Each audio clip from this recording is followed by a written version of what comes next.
Olá, meus amigos, sejam bem-vindos à nossa 10ª aula do curso de Eletricidade Básica. Hoje nós vamos dar continuidade ao tópico corrente alternada, sendo que agora, para entendermos como se processa o aparecimento dos circuitos trifásicos.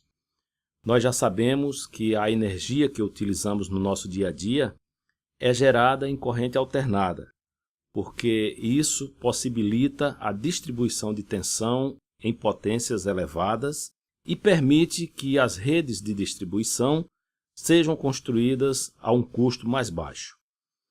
Em uma configuração de distribuição, como essa que vemos nessa figura, o custo seria altíssimo se fosse em uma tensão contínua. Então, na corrente alternada, nós podemos fazer um complexo como esse, que inicia pela geração, vai para a transmissão e chega à distribuição para os consumidores industriais, comerciais e residenciais. Os geradores de corrente alternada normalmente são trifásicos, desde os pequenos geradores, como esses que nós estamos vendo, aos geradores de grande porte das usinas hidroelétricas. Esses geradores possuem enrolamentos de bobinas que são disponibilizadas de tal forma que na composição final teremos 3 bobinas aonde a energia elétrica vai ser gerada através de indução eletromagnética. A cada uma dessas bobinas nós damos o nome de fase. Aqui temos a fase R, a fase S e a fase T. Cada bobina é posicionada separada e equidistante de 120 graus entre elas. Por esse motivo, a geração de tensão em cada fase vai ocorrer em momentos distintos. A geração de tensão vai ocorrer em função da interação entre os campos magnéticos do estator, que é fixo, e das bobinas do campo magnético móvel. Vamos ver na animação como se dá a geração em cada fase, observando o princípio do gerador elementar. Temos aqui um estator com bobinas fixas e um campo magnético girante. Vamos lá.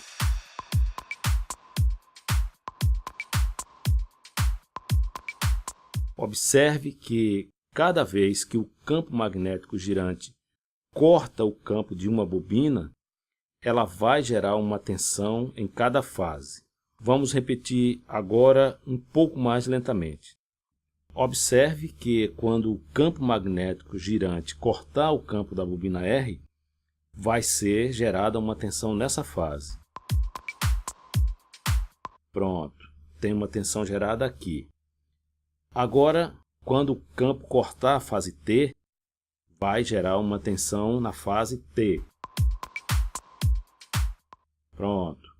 E assim vai sucessivamente gerando essas tensões nas fases. Agora a próxima seria a fase S. Quando o campo girar, vai gerar uma tensão aqui na fase S. Ok? Girou. A próxima seria a R. E por aí vai. Então, sempre que o campo magnético girante cortar o campo magnético fixo do estator, vai ser gerada uma tensão na fase que está tendo seu campo magnético cortado. Para facilitar o entendimento, vamos analisar essa ação graficamente. O campo magnético girante, as fases. Bom, aqui nós vemos no gráfico que as fases estão representadas pelas fases R, S e T. E também o momento que se inicia a geração de tensão em cada fase. Cada fase está defasada uma da outra de 120 graus. Se nós observarmos aqui no gráfico, vamos ver de 60 a 180, 120 graus. De 180 a 300, 120 graus. Então, entre as fases R e S, 120 graus. Entre S e T, 120 graus. Isso é o defasamento entre as fases que vai se manter constante enquanto o campo magnético estiver em movimento.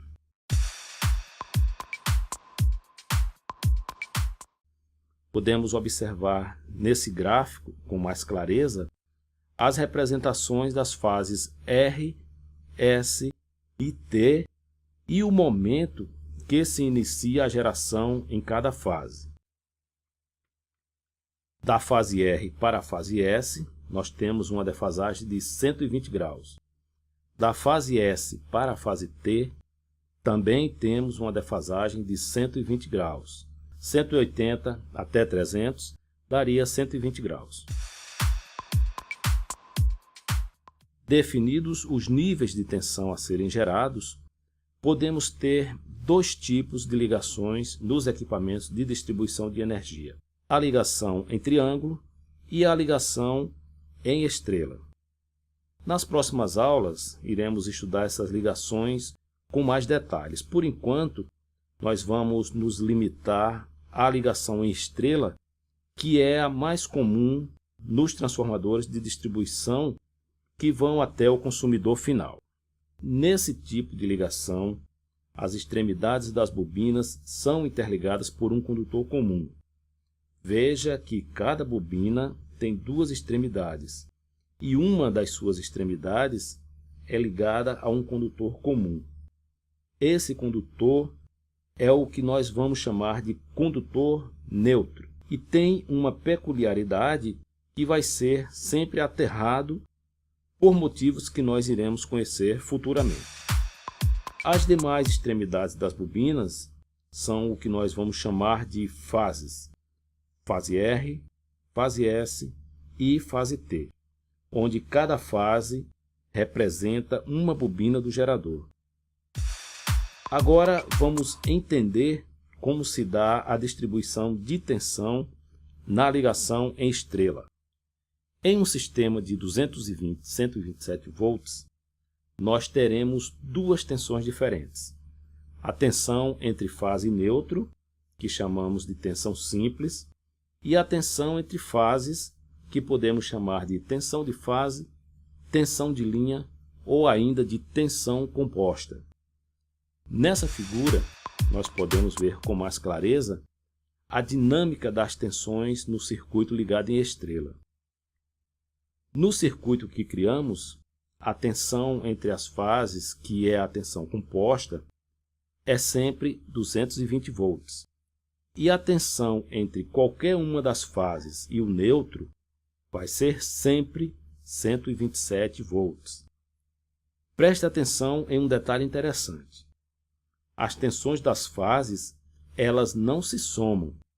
A relação não é aritmética. Por isso, nós teremos 220 volts entre quaisquer duas fases e 220 volts entre as três fases. Então, isso é um detalhe que nós temos que atentar, que as fases, elas não se somam. Elas têm uma tensão trifásica já definida quando você define o seu sistema. Nós podemos considerar o circuito trifásico como se fosse três circuitos monofásicos. A diferença é que em três circuitos monofásicos independentes, nós teríamos três nêutrons, um para cada circuito. E no circuito trifásico, que é esse que nós estamos vendo aqui, nós temos apenas um nêutron para todas as fases. Vamos ver graficamente o que ocorre. Observe esses três circuitos monofásicos. Cada um tem a sua fase e o seu nêutron independentes, como podemos ver aqui. Então, agora nós vamos transformar isso em um circuito trifásico e vamos observar o que nós dissemos anteriormente. Vamos retirar os nêutrons e vamos fazer as ligações do circuito trifásico com apenas um nêutron. Veja que as fases estão aqui, as três, e o circuito tem apenas um nêutron. Então, essa é a diferença básica. Os circuitos monofásicos, cada um terá a sua fase e seu nêutron independentes. E o circuito trifásico vai ter apenas um nêutron para todas as fases. Ou seja, O neutro é comum em uma das extremidades da bobina, como já tínhamos visto anteriormente. Aqui nós reduzimos o número de condutores, associando o condutor neutro em um só condutor e, consequentemente, reduziremos o custo da nossa instalação. Daqui por diante, as bobinas serão sempre citadas em nossas aulas. Nas nossas próximas aulas, iremos conhecer mais características dos circuitos ligados em estrela. Até lá!